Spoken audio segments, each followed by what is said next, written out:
So my proposal essay was on child obesity, and particularly in the US because it is a lot more rampant of an epidemic in the US compared to Europe and other developed Western countries.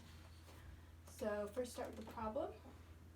So yeah, 18.5, first of all, you're considered obese if you are in the 95th or above percentile in BMI, which is body mass index. You're considered overweight if you're between 85th and the 95th percentile. In children, in terms of being considered like obese, is different than adult because they take into consideration their age, height, sex, all those sort of things.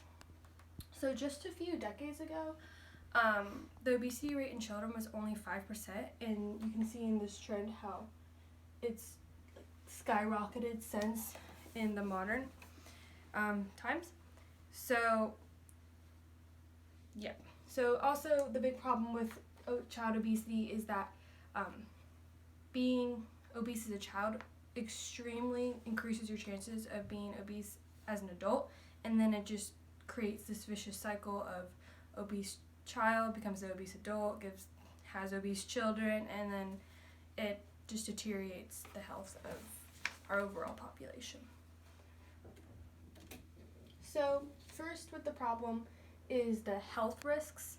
The most immediate health risk of obesity is that it leads to high blood pressure, high cholesterol, breathing problems such as asthma and sleep apnea, joint problems, fatty liver disease, gallstones, heartburn. And the first two, high blood pressure and high cholesterol, are extremely good predictors of cardiovascular disease, which is heart disease, when you're older.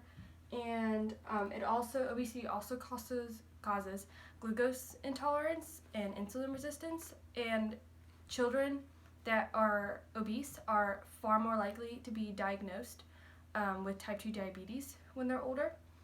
And type 2 diabetes does have an extreme medical costs. It deteriorates quality of life.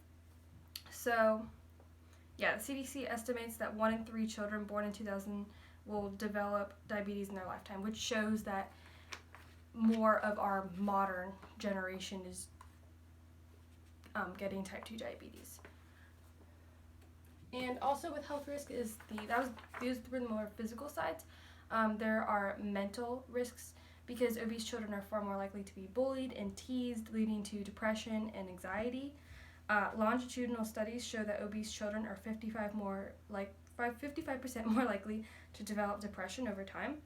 And it has also been observed as a patient's weight decreases, the severity of their depression also decreases. So this is not to say that obesity is the single cause of depression or anxiety. It's just a factor because it's just an association. But helping child obesity decrease would, in fact, help depression and anxiety in kids. Second problem with child obesity is the subsequent costs on the economy. Costs in the economy include both direct and indirect costs. Obviously, the direct costs are far more costly. Those include diagnostic, preventive, and treatments services, and that cost, as of 2008, almost $150 billion. And the indirect costs include more, it's called absenteeism and presenteeism.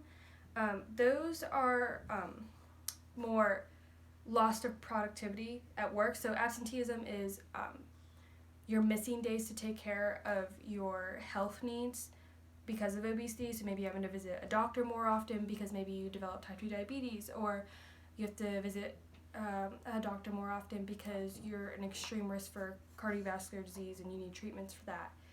And then presenteeism is loss of productivity at work. So obese people tend to get tired more easily, or just sidetrack, just any thing that affects productivity at work. And those cost the economy an estimated between 3.38 and 6.38 billion annually. And you can see in this graph how much it's such a burden on the US compared to the other Western modern countries by hundreds of billions of dollars. So the solution to this has to be a multi-pronged, comprehensive approach, and the government is key in this. So to tackle overall obesity in America, you have to start with children and target them first, because it's just a vicious cycle, and if you don't catch it at the root, it's just going to keep going. And the root of it also is the American lifestyle. Based on how we've evolved over time, portion sizes have increased, prices have decreased for unhealthy foods. Advertising has just blown up for foods, and it's all about what can I give cheapest and the most of. So a lot of restaurants are now giving not very nutrient dense but high in calories foods. So yeah, the government you can't affect what parents will choose for their children, because a lot of parents are working, both two-income households, but you can affect what choices they have.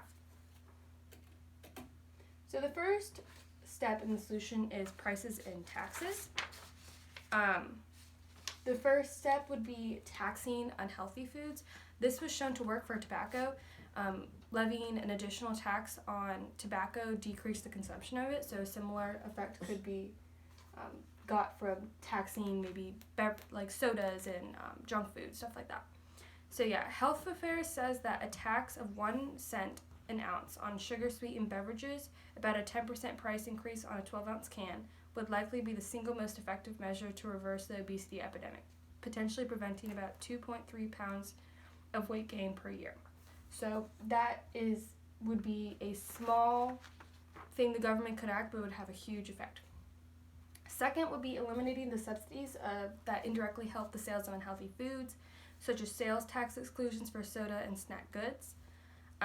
Also, the federal government can enact policies to give farmers incentives to satisfy increased demand. Farmers produce more good, organic, nutrient-dense food, and that would decrease the consumption of healthy food, as long as we can get the prices down for that new healthy food. The government does this with food stamp program, the special supplement nutrition program for women, also known as WIC, and it's shown to have increased supply. The local governments could build upon this by also expanding subsidies for local farmers markets and green cart programs. A lot of studies have already been done, especially green cart programs, especially in urban areas, and have had a great effect in leveling the food costs. So we're increasing the price of unhealthy foods and decreasing the price of healthy foods. And the European Union is a great model to look at for this, so we could look at them for some tips and tricks, because they've already enacted similar policies. And the last thing we could do is zoning restrictions. So that would limit the density of fast food options in areas. So busy parents don't cook, need to go get something quick. Well, when you have a plethora of fast food outlets, you're far more likely to get fast food. And areas with a high density of fast food outlets are also associated with high rates of obesity. So that is just a simple way the government could intervene and decrease. Next one be changing the perception of food. With television and all the commercials, there's a lot of advertisements just for food, and most of the time it is not healthy food, most KFC, McDonald's, all that. So first you have to improve the image of healthy food and make unhealthy food look less attractive. So ideally, the Federal Trade Commission would intervene and ban food advertising for children altogether, but if that's not possible, a little too big of a step to start with, food companies should adhere to voluntary ad restrictions and aim to reduce food advertising targeted at children.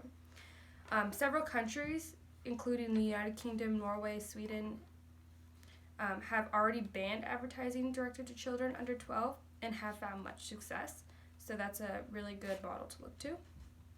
And also what it could do is introduce counter advertising that would make unhealthy foods look less attractive, and perhaps showing how many grams of fat or grams of sugar is in this beverage that they drink all the time, or a bag of chips.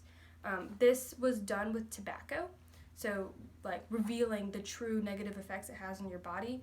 People are far most likely to consume it, so that could be applied to junk foods. And next would be physical activity. Most kids, 2/3, do not get the recommended amount of activity, and a lot of that is due to video games, television, and all that stuff, but it also has been due to lack of access, so the government could make a priority to invest in more active transportation and recreation to make physical activity more easy to get to and far more appealing. So they could also intervene in community and street designs by requiring designs that incorporate parks, wide sidewalks, traffic calming measures, and improved lighting and landscaping. This would make physical activity safer for kids and also a lot more appealing. It's a lot more fun to go to a park that looks good and inviting. So problems that do come with this is it really does all come down to money. I do believe that politicians on both sides of the aisle would agree that this is a problem, and this would be, ideally in a perfect world, we would address it, but it would take a lot of money, and it comes down to sustainable funding, and that's probably just too big of a hurdle for the government to continuously stay on top of for. And realistically, especially with times with COVID-19 and how much government expenditures have been lately, it's just probably not going to be a priority to invest in. The first thing is going to be getting companies back on their feet. And many companies, whether neighborhood building companies and restaurants, may just not have the capacity or financial wiggle room to adapt such drastic changes in policy. It just might not be okay for this time.